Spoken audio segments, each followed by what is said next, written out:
So yeah, it's great to be with you today. Thank you to NOCN for inviting me to speak. I'm going to talk through exactly what you just described, Stacey, some of the young person angle on being green and choosing green skills as a career option, as a training option.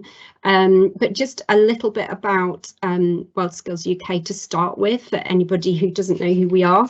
So I always like to start with this picture in presentations because it's taken back in 2019, pre-COVID. There's lots of people all in the same space. And it was the closing ceremony for WorldSkills International competition at the time. And it shows the scale of what WorldSkills is all about. So WorldSkills is famous for holding a skills Olympics type event every 2 years, and it's our job as the UK's representative in WorldSkills to select and train the young people that we send off to compete in their chosen skill against the best of the rest of the world in these competitions. And actually, as we speak, there are lots of competitions ongoing in the latest special edition of the WorldSkills Olympics, and they're actually taking place all over the world for the first time in a kind of a distributed model, because we weren't able to hold it in Shanghai this year. So lots going on at the moment. But the important thing for this discussion is that our membership of WorldSkills International gives us the ability to use international best practice in to raise standards in apprenticeships and technical education back at home, so that young people and employers get the skills that they need to succeed. And we're able to benchmark against 85 other countries as part of this this movement, which is an incredible position to be in. And alongside that, we conduct diagnostic research on how we can support world-class skills to be developed in particular priority sectors. And that's exactly what I'm here to talk about today. So the green skills, skills for a net zero economy, all of those things are absolutely relevant to what we're doing. So this is the research that we took on at the beginning of this year. The question we set ourselves is, how can WorldSkills UK and the wider skills system help young people acquire the high quality skills they need to support the UK's transition to net zero carbon emissions? Quite a mouthful, but essentially, how can we help young people get the green skills they need to get on? And that's the publication that came out in May, I think it was, actually, just a few months ago. All seems like ages ago now, but yeah, that research is available on our website for anybody who would like to see it after this presentation.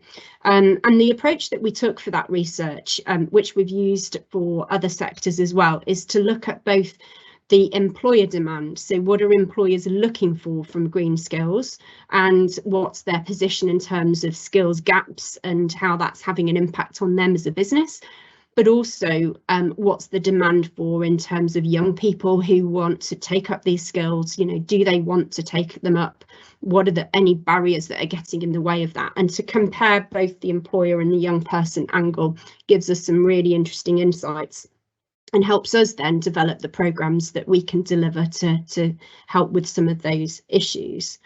So that was our research question. And so just to take you through some of the employer insights that we got. So we polled 1,000 decision makers within organisations in the UK, and some of the insights that we got were, so nearly 2/3 of employers either require green skills now or expect to in the future. So there is absolute demand there for green skills at the moment, and that's only going to grow. A similar percentage feel that there are already green skills gaps in their organisation. So there's a job to do to fill those green skills gaps. More than 2/3 of businesses who currently require green skills are struggling to recruit staff with the necessary skills. So there are already skills gaps and problems in recruiting people with the right skills. And a pretty decent minority of those that we polled felt that young people coming through the education system haven't got the necessary green skills that employers are looking for at the moment. So the education system isn't doing enough of a good job to get that pipeline of green skills that the economy needs.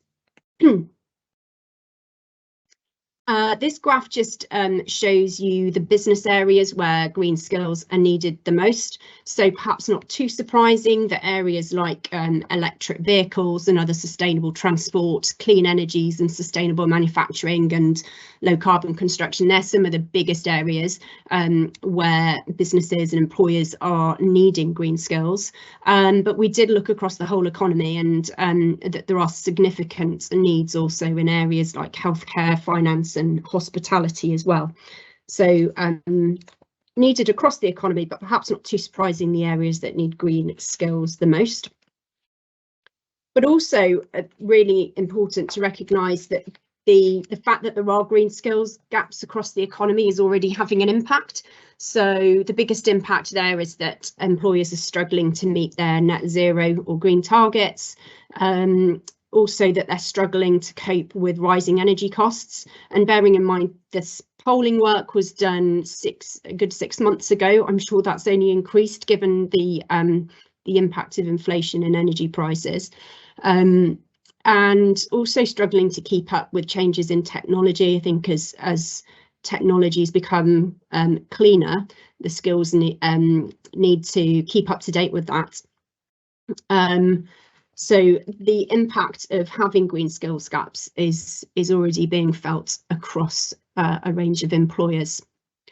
And then turning to our insights from young people. So we also polled 1,000 young people and found some really interesting findings. So a huge majority, very encouragingly, want to work for an organisation that's committed to tackling climate change. That is a huge motivation for young people. And over half of those that we polled said that they want to, or they feel inspired to develop green skills and to pursue a green career. So that's we feel like there's an awful lot to work with there in terms of young people's appetite for getting into this kind of sector. But the challenge, if you like, not the bad news, but the challenge for us is that nearly 2/3 have never heard of green skills and don't know what they are. So we've got a real challenge there in terms of how to harness the enthusiasm that's within the young population in the UK and channeling it in the right direction and giving them the information that they need to be able to access green skills and green careers.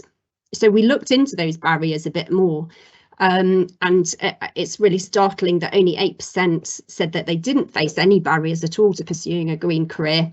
But the highest percentages in terms of those barriers were around the information that's available, understanding what green jobs are, and what kind of green skills that employers need and how to get those skills. So there's a real information gap at the moment that young people are feeling. And also really interesting that there's a significant gender angle to all of this information as well. So when we looked at the answers that young women gave and young men gave, women were much more likely to say that they want to combat climate change and that they find the idea of green skills and green career really interesting and motivating. But young men were the ones that said that they'd learned more about green skills at school or college. So there's a real mismatch in terms of where the enthusiasm is coming from, but those that feel like they have the information.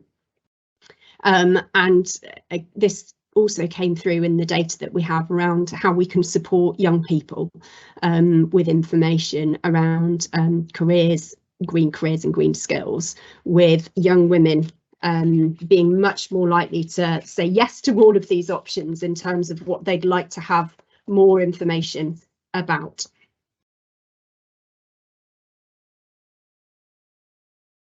So that's sort of a canter through all of the data that's in our green skills report in terms of employers and young people. So I guess the takeaway are that employers are already short of the skills that we need to reduce emissions across the economy, that those skills gaps in business are already having an impact, whether it's in terms of not being able to keep in line with regulations, in terms of corporate targets for reducing energy, and in terms of managing rising energy costs. That's already having an impact. But on the positive side, young people are really enthusiastic for green jobs. If we can get them better information and advice, they'd be in an even better position to be able to take advantage of that, of the opportunities that are out there in the green economy. And we need to pay particular attention to what young women are looking for in terms of their aspirations, so that we don't risk disappointing them and not being able to give them the green careers that they obviously are really looking for.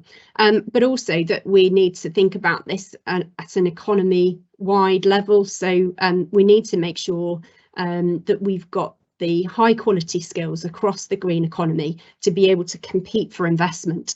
Clean technology is one of the areas that the UK is really competitive in when it comes to attracting investment from overseas. But we just need to make sure that we have the skills and the pipeline of skills for the future that we can attract that investment, because I think we're going to struggle to meet our net zero target as a country unless we can attract international firms to the UK to make that investment. And as I said at the beginning of this presentation, we did this research as a diagnostic piece so that we could inform our own programmes and activities, and we set ourselves some challenging targets within the report. So we are launching a new competition at a national level in renewable energy, and that will demo next month in Edinburgh, focusing on offshore wind maintenance and development. And we are also looking for in the future to be able to embed green skills across our automotive competitions, working with our partner the IMI on that front. We're also working across our national and international partners to encourage them to think about how green skills can be embedded across the board in our competitions and our skills development programmes. And we've got some really interesting international partnerships that we've helped set up between skills providers across the UK and in other countries in areas like electrical vehicle maintenance and offshore wind development. So this is going to be a huge area for us going forward, working with national governments in the UK to make sure that qualifications and apprenticeships deliver the skills that we need to help the UK reach its net zero target and create lots of amazing jobs that young people obviously want in the process. So making it easier for them to be green and making it easier for us to get to our net zero targets. And that's the end of my presentation. I will stop presenting there, Stacey, and I'm very happy if there's any comments or questions.